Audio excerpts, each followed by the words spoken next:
Korean scientist Kang গং উনি হাঁসের ডিম থেকে মুরগির বাচ্চা উৎপাদন করে, কিংবা সায়েন্টিস্টরা আসলে ব্যাঙ থেকে স্ল্যামান্ডার বা গিরগিটি উৎপাদন করতেছে, কিংবা গিরগিটি থেকে ব্যাঙ উৎপাদন করতে পারতেছে।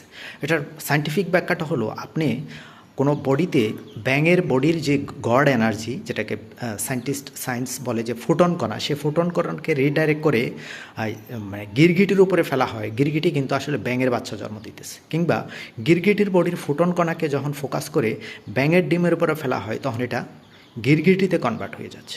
একইভাবে ইটালিয়ান সায়েন্টিস্ট পেরি লুইগি উনি অ্যাপ্রিকট থেকে 16 দিনে অ্যাপেল উৎপাদন করে। আসলে এটা থেকে এটাই প্রমাণিত হচ্ছে যে একটা জিনিস থেকে আরেকটা জিনিসের কনভার্ট করে তার জেনেটিক্যাল চেঞ্জিং করে ফেলা হচ্ছে।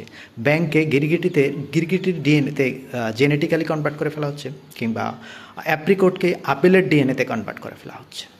এটার কারণটা হলো এই যে ফুটন কণার ফোকাস করে, এই ফুটন কণা রিলিজ হয় আমাদের সান থেকে। এই সান এই ফুটন কণা নেয় আমাদের সেন্ট্রাল সান এলসিয়ন থেকে। তো এখন পৃথিবীতে সবচেয়ে বেশি এই ফুটন কণা রিলিজ হচ্ছে, এবং 4 ডাইমেনশনাল ফুটন কণা রিলিজ হচ্ছে। এতদিন আমরা 3rd ডাইমেনশনে ছিলাম, 3rd ডাইমেনশনাল ফুটন কণা, যার কারণে আমরা ভিন্ন ভিন্ন বডি। কিন্তু যখনই সূর্য থেকে এই 4 ডাইমেনশনাল 5 ডাইমেনশনাল ফুটন কণা রিলিজ হচ্ছে, তখন কিন্তু আমাদের জেনেটিক আপগ্রেডিং হয়ে যাবে, এবং এটা ফাইনালি সোলার ফ্ল্যাশ আসতেছে। যার কারণে 35টা স্পিরিচুয়াল কমিউনিটি সোলার ফ্ল্যাশের কথা বলে গেছে, এবং সোলার ফ্ল্যাশের পরে আসলে আমরা হায়ার ডাইমেনশনে চলে যাব।